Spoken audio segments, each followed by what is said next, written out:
देखिए, अब तक आपने लैंड जहाज सुना था, लव जहाज सुना था, लेकिन किन्नर जहाज शायद नहीं सुना था। लेकिन अब किन्नर जहाज भी राजस्थान में होने लगा है। ये तमाम किन्नर समाज के लोग आए हुए हैं और बातचीत करने के लिए सरकार के तमाम मंत्रियों से भी बातचीत करने की कोशिश करी और यहाँ पर पहुँचे हैं अपना ज्ञापन देने के लिए। हमारे साथ में किन्नर समाज की प्रदेश अध्यक्ष तनिष्का जी हैं। क्या मामला है पूरा? देखिए, मामला बहुत गंभीर है और हम सरकार को ये इस चीज़ को बताने आए हैं कि किन्नर जिहाद करके हमने इसका नाम दिया है और किन्नरों की आड़ में बहुत बड़े षड्यंत्र हो रहे हैं। आज सरकार किन्नरों की तरफ एक संपत्ति के रूप में देख रही है, संवेदनशील के रूप में देख रही है, लेकिन कहीं ना कहीं ये समाज के अंदर इतनी गंदी गतिविधियां चल रही है जो सरकार और हमारे भारत के लिए आने वाले टाइम के लिए बहुत बड़ा खतरा बन सकती है। आप कह रहे हैं कि किन्नर जिहाद चल रहा है, तो कैसे माना जाए कि कौन सा किन्नर हिंदू है, कौन सा किन्नर मुस्लिम? देखिए, यहाँ पर हिंदू मुस्लिम की बात नहीं हो रही है। यहाँ पे हो रहा है कि हमारे सनातन संस्कृति के अंदर, हमारे धर्म ग्रंथों के अंदर प्रभु श्री राम ने, जैसे कहा जाता है, आशीर्वाद दिया था किन्नर समाज को। तो अपना हमारे जो धर्म ग्रंथ है वो 5000 साल पुराने हैं भाई साहब, और ये इस्लाम धर्म जो आया था ये सिर्फ 1400 वर्ष पुराना है। तो 5000 साल पहले कोई इस्लामिक लोग तो थे नहीं। तो प्रभु श्री राम ने वरदान दिया, या महाभारत में शिरकंडी थी तो वो तो अपने हिंदू समाज था, पूरा सनातन संस्कृति थी वो। लेकिन आज जब इस्लाम आया और इस समाज में उत्पन्न हुए बच्चे जिनको इनके समाज ने कुछ नहीं माना और ये बहरूपियों का रूप धारण करके ये हमारे आके यहाँ पे किन्नरों का इन्होंने रूप धारण कर लिया, जबकि इस्लाम में इनको हिजड़ा कहा जाता है। अब किसी भी इनके आयत में पढ़िए, इनके मौलवियों से पूछिए, वहाँ पर अगर ये पुरुष के रूप में जन्मे हैं तो इन्हें नर माना जाता है, महिला के रूप में जन्मे हैं तो इन्हें नारी माना जाता है। तो वहाँ से ये बहरूपियों के रूप धर के पैसों की लालच के अंदर यहाँ पर आ गए। यहाँ पर इन्होंने अपनी गैंग चला ली बहुत बड़ी बड़ी। बाहर से इन्होंने किन्नरों को बुला लिया, कोई यूपी, कोई बिहार, कोई मद्रास, कोई बांग्लादेश, कोई नेपाल। अब देखिए जयपुर के सारे घरानों के अंदर जाके, और ऐसी है मेरी जैसी कोई बच्चियों ने आज से पहले भी आवाज़ उठाई है तो उनको मार दिया गया है। मारने के बाद में इस समाज के पास पैसा था होता है, ये थानों के अंदर पैसे भिजवा देते हैं, FIR दबाई दी जाती है। तो हम इंसाफ मांगे तो मांगे कहाँ, आप मुझे बताइए। आपने कहा कि यूपी से आ रहे हैं या राजस्थान के अलग अलग राज्यों से आ रहे हैं, तो क्या किन्नर नहीं है वो हिंदू समाज? मैं आपको एक चीज़ कहूँगी कि क्या वो हिंदुस्तानी? देखिए, वो हिंदुस्तानी है, लेकिन वो सही के अंदर किन्नर हैं या हिजड़े हैं इसका कैसे पता चलेगा? दूसरी बात, आज उन्होंने दूसरे प्रदेश के अंदर जाके वहाँ पर उन्होंने कोई क्राइम किया होगा और वो छुप के यहाँ रह रहे होंगे, वो कैसे पता चलेगा, मुझे बताइए। और तीसरी सबसे बड़ी बात कि अगर वो इस्लाम के बच्चे हैं, वो इस्लाम में पैदा हुए बच्चे हैं, वो हिजड़े हैं, तो ये सारा पैसा जाता कहाँ है? आप मुझे इस चीज़ के बारे में बताइए, क्योंकि बधाइयाँ तो 21,000 51,000 लाख रुपए ले रहे हैं, ये बधाई लगा कर रहे हैं। अब ये क्या कह रहे हैं कि अभी मैंने इनकी प्रोफाइल चेक करी, जितने भी जयपुर के किन्नर हैं, जब से हमने मुद्दा उठाया है, अब ये क्या करने लगे हैं, अपने घरों के अंदर मूर्तियाँ स्थापित करने लग गए हैं, राधे राधे के भजन करवा रहे हैं। तो ये बहरूपी नहीं तो क्या है भाई साहब, मुझे बताइए। कुछ दिनों पहले ये अल्लाह अल्लाह करते थे, अभी राधे राधे करने लग गए हैं। तो मेरी सिर्फ ये मांग है, मैं ज्ञापन देने मेरे बजरंग सेना के साथ में इसलिए आई हूँ, किन्नर अखाड़ा इसलिए आया है कि आज हम गृह मंत्री जी से ये चाहते हैं कि इस चीज़ पे कमेटी बैठे, इसकी जांच हो, क्योंकि ये मुद्दा देश के लिए बहुत ज़्यादा खतरनाक है। तो तनिष्का जी, अभी हाल फिलहाल में राजस्थान सरकार ने धर्म विरोधी बिल बनाया था, तो क्या वो किन्नरों पर लागू? आज नहीं, क्यों नहीं लागू होता है? किन्नरों पे नालसा एक्ट आया था 2014-15 के अंदर, उसके बाद में हर स्टेट को ट्रांसजेंडर प्रोटेक्शन एक्ट बनाने को दिया गया था। तो हमें समानता का अधिकार है हर चीज़ के अंदर, शिक्षा हो चाहे किसी भी चीज़ के अंदर हो। तो आज जो कानून बना है उसके लिए है, और बाकायदा मेरी गुरु ने मेरे ऊपर जब हमला किया था, मैंने खुद ने FIR करवा रखी है, बट उस पर अभी तक कोई कार्रवाई नहीं हो रही पुलिस प्रशासन के द्वारा। बस उसके ऊपर बयान ले दिए गए हैं, उनको रख रखा है, क्योंकि पैसे पहुँच जाते हैं ना भाई साहब। तो क्या सरकार को क्या ऐसा कुछ करना चाहिए, पता कैसे लगे कि ये हिंदू समाज का है और ये मुस्लिम चीज़ समाज? कहूँगी, आज मुझे आप बताइए, 200 फीट बाईपास जयपुर पे, या शाम को मोती डूंगरी के रामबाग पे, या अपने विद्याधर नगर के 14 नंबर पे जो ये तालियां बजा के 10-10 रुपये मांग रहे हैं, क्या ये एक्चुअली के अंदर किन्नरी है या ये हिजड़े हैं? क्या ये क्रिमिनल नहीं हो सकते? ये आए कहाँ से हैं? इनकी जाँच तो होनी चाहिए, जाँच होने का अधिकार तो है। अगर ये हमारे जयपुर में प्रदेश में रह रहे हैं तो जाँच होना बहुत ज़रूरी है। जब मतदान के लिए SIR बन सकती है तो देश बचाने के लिए कोई कमेटी क्यों नहीं बन सकती है, मुझे बताइए।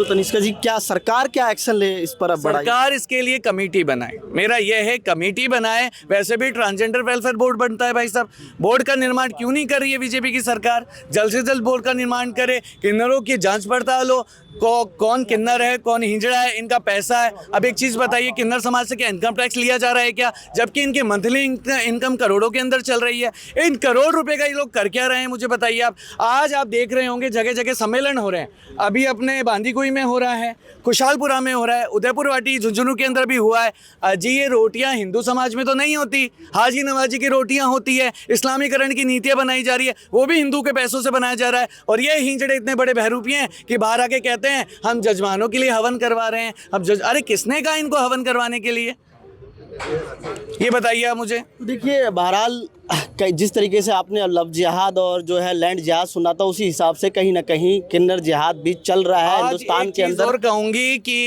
ये हिंजड़े मेरे दुश्मन नहीं है, लेकिन मेरा ये कहना है कि जिस धर्म में ये जन्मे हैं वो धर्म के इनके जो मौलवी हैं वही बताए कि इनको जीना कैसे है। हमारी छाती पे मूंग ना डले ये लोग बिना मतलब में। देखिए, और बजरंग सेना के भी लोग आए हुए हैं, उनसे भी हम बातचीत कर लेते हैं। भाई साहब, सनातन की बात आती है जब तो गाय हमेशा हम हिंदू समाज की माता रही है, लेकिन भारतीय जनता पार्टी के एक प्रवक्ता हैं सुधांशु त्रिवेदी जी, वो कहते हैं कि नॉर्थ ईस्ट की गाय जो है मिथुन है और जो इधर की गाय है वो गाय है, मतलब हिंदुओं के लिए गाय माता है। कैसे देखते हैं? नहीं, हमारे लिए तो नॉर्थ ईस्ट की गाय हो चाहे कहीं हिंदुस्तान में कहीं की गाय माता ही है, हम उनकी बात का समर्थन नहीं करते। हमारे लिए गाय पूजनीय है, चाहे वो नॉर्थ ईस्ट की हो चाहे कहीं की भी हो। तो क्या लगता है कि वो सही बोल रहे हैं, गलत आपके हिसाब से? नहीं, वो आपकी नज़र में सही होगा, उनका कहना आपकी नज़र में सही होगा, लेकिन हमारे नज़रिए से वो चीज़ सही नहीं है। तो ये गाय का जो मिथुन और गाय माता का खेल जो चल रहा है, क्या कहा जाए?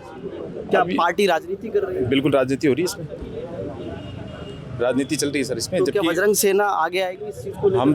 हम हमारे लिए तो नॉर्थ ईस्ट की गाय हो चाहे और हिंदुस्तान की कहीं भी की गाय वो पूजनीय है, और उसको हमारा संकल्प है गाय माता को राज माता राष्ट्रमाता का दर्जा दिलाने का। वो कह रहे हैं कि नॉर्थ ईस्ट में तो हिंदू खा सकता है क्योंकि वो मिथुन है। कैसे खा सकता है? हमारा संगठन वहाँ पे भी एक्टिव है, हमारा संगठन वहाँ पे भी गाय माता के लिए रात दिन मेहनत कर रहा है, प्रयास कर रहा है, उनकी सेवा कर रहा है, राज्य माता का दर्जा दिलाने के लिए बार बार आंदोलन कर रहा है। तो ऐसा तो हम होने नहीं देंगे। तो ये भारतीय जनता पार्टी के जो प्रवक्ता कह रहे हैं, जिस तरीके से चर्चाएं चला रहे हैं कि गाय को 2 भागों में डिवाइडेड कर दिया। नहीं, गाय तो एक ही रहेगी, 2 भाग में डिवाइड नहीं हो सकती। गाय तो हमारे लिए पूजनीय है। उनका जो उन्होंने अपना उद्देश्य, मतलब अपना जो वाक्य कहा, उसका उद्देश्य उनकी नज़र में अलग हो सकता है, लेकिन हमारा उद्देश्य सेम है। देखिए, साथ ही हमारे साथ में ऋषि अजय राज भी हैं, जो भी किन्नर अखाड़े के अध्यक्ष हैं। सर, क्या कहेंगे जिस तरीके से लैंड जिहाद लव जिहाद चल रहा था, आप कह रहे हैं कि किन्नर जिहाद भी चल रहा है? देखिए, किन्नर जिहाद लव जिहाद से भी बड़ा है। वो इसलिए है क्योंकि लव जिहाद देश के लिए खतरा नहीं है, सनातन के लिए खतरा जरूर है, लेकिन किन्नर जिहाद देश के लिए बड़ा खतरा है। क्यों? क्योंकि इनकी जो डेरा परंपरा चल रही है वो पूरी इस्लामिक है। इनके डेरों में खौफ खाती है पुलिस जाने से, आम जनता इनके डेरों में जाती नहीं है, इनके निवास की खोजबीन नहीं करती है। वहाँ क्या क्या घटनाएं और अंदरूनी षड्यंत्र चल रहा है, इस देश को पता नहीं है। ऋषि अजय राज जी, ये बताइए कि अगर कोई टीका लगा के आ जाए, अगर चाहे वो इस्लामिक किन्नर हो, अगर आ जाए तो उसको आम जनमानस कैसे पहचानेगा? देखिए, हमने इसीलिए सरकार के सामने मांग रखी है कि जन्म के आधार पर इनकी जो है आईडी बनाई जाए कि भाई ये हिंदू है या मुस्लिम है। तो जैसे ही आईडी बनेगा तो जब वो मांगने आएगा तो उसकी आईडी उससे देखी जाएगी, उस आईडी से दूध का दूध पानी का पानी हो जाएगा। हाल फिलहाल में अभी माघ मेला चल रहा है प्रयागराज के अंदर।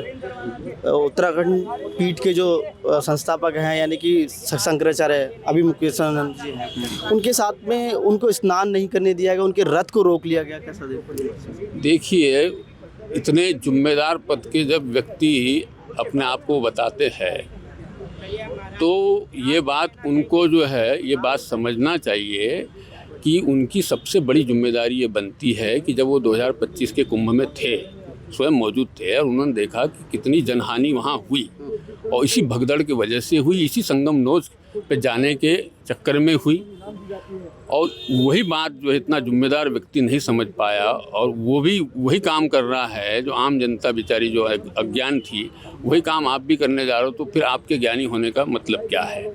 आप वहाँ ये जिद कर रहे हो प्रशासन की गुहार के बावजूद कि भाई हम तो पालकी के साथ ही नौस तक जाएंगे, सीधा गंगा जी में ही प्रवेश करेंगे, तो ये बिल्कुल गलत बात है।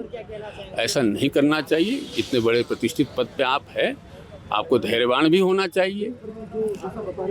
और आप जो है प्रशासन शासन से न तो अनुमति आपने ली, यदि आप अनुमति लेते तो कौन शासन है जो आपको अनुमति नहीं देता? आप अपने आप को शंकराचार्य जब कह रहे हैं तो कौन अनुमति नहीं लेकिन देता? शंकराचार्यों की एक परंपरा होती है, वो हमेशा रथ से ही चलते हैं, जब भी जाते हैं अपनी परंपराओं के हिसाब से ही चलते हैं। देखिए- चारों शंकराचार्य की अगर बात देखिए, परंपरा है रथ से चलने की, चले। क्या वो 24 घंटे रथ पे ही बैठे रहते हैं? पैदल नहीं चलते हैं? भाई यदि वो बाथरूम में भी स्नान करने जाते होंगे तो वहाँ तो पैदल चलते होंगे ना।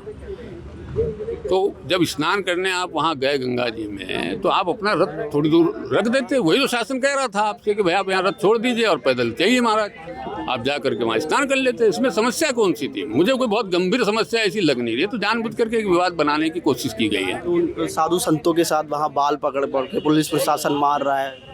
अभी क्या होता है कि आजकल सोशल मीडिया का ज़माना है, जो 100 अच्छी चीज़ है वो तो दिखाई नहीं पड़ेगी, एक हाथ कोई फुटेज ऐसा मिल जाए। अभी मैं आपके गाल पे एक थप्पड़ मार दूं तो आपका रिएक्शन ऑटोमेटिक आएगा, आप भी एक गाल पे मेरे पे खींची देंगे। तो ऐसा कुछ ना कुछ घटनाक्रम हुआ होगा, उसकी वजह से वो सब फुटेज मिले हैं। अब वो फुटेज मिले हैं तो उसको जो इस प्रकार से कि शंकराचार्य का अपमान हो गया, शंकराचार्य का ये हो गया, शंकराचार्य का वो हो गया, अरे भाई आप अपने आप को केस कर रहे हो। आप सनातन धर्म के पुरोधा नहीं हो। बहुत सारे वीडियोज ऐसे आए हैं। हाँ? तो उसके पीछे मैं कह रहा हूँ ना कि ये सब जाते ही नहीं, ये सब कहानी होती ही नहीं। तो क्या स्नान होता करने बास न होता बास न बजती बांसुरी। और यदि आपको जाना था तो आप परमिशन लेके जाते, आपको परमिशन मिलती और वैसी व्यवस्था सरकार करती। परमिशन थी उनके पास। लेकिन इतने लोगों की नहीं थी, और जिस तरीके की परमिशन मांगी गई थी वो परमिशन नहीं, मेरे पास भी है उसका डाटा। योगी आदित्यनाथ को वो औरंगजेब कह रहे हैं कि औरंगजेब की जैसे। हम देखिए खिसियानी बिल्ली खम्मा नोचे। अभी आज उनको मुख्यमंत्री का पद मिल जाए और जनता उनको स्वीकार कर ले कि साहब आइए आप मुख्यमंत्री, हम स्वीकार करते हैं आपको, तो क्या क्या समझते हैं तो आप? क्या लग रहा है कि पॉलिटिकल हैं शंकराचार्य अभी मुख्यमंत्री? देखिए आज के समय में किसी का कुछ नहीं कहा जा सकता, तो ये तो उनके ही विवेक पे छोड़ दिया जाए कि वो क्या चाहते हैं और क्या कर रहे हैं। वो इतने विद्वान व्यक्ति है, इसका जो है वो स्वयं ही आकलन करे तो ज़्यादा बेहतर होगा। गाय को लेकर आपके क्या विचार हैं? कि एक प्रवक्ता हैं बीजेपी के, वो कह रहे हैं कि नॉर्थ ईस्ट की गाय मिथुन है और इधर की गाय गाय माता है। देखिए अब क्या होता है, पांचों उंगली बराबर नहीं है। अब पार्टी में है, ये बीजेपी का विषय है कि उनके प्रवक्ता क्या कह रहे हैं, ये मेरा विषय तो है नहीं। लेकिन मैं जहाँ तक मेरा विषय है गाय का, गौ तो गौ होती है, वो चाहे अमेरिका में पैदा हुई हो या हिंदुस्तान में पैदा हुई है, गाय तो गाय ही है। तो देखिए बहरहाल जिस तरीके से देखने को मिल रहा है, राजस्थान के अंदर भी अब कहीं ना कहीं किन्नर जिहाद चल रहा है। उसको लेकर के तमाम जो है साधु संत और जो है किन्नर अखाड़े के ऋषि अजय राज जी जो हैं वो पहुंचे हैं और गृह मंत्री से गुहार लगाई, ज्ञापन देने की बातचीत चल रही है कि राजस्थान में जिस तरीके से लव जिहाद और जो इस तरीके से लैंड जिहाद चल रहा था, वो कहीं ना कहीं अब किन्नर जिहाद भी चल रहा है। तमाम मुद्दों को लेकर के पहुंचे थे और उनसे हमने बातचीत करी। बने रहिए मेरे सहयोगी राजेंद्र के साथ। मैं आरव सिंह, पॉलिटिकल पंचायत, जयपुर।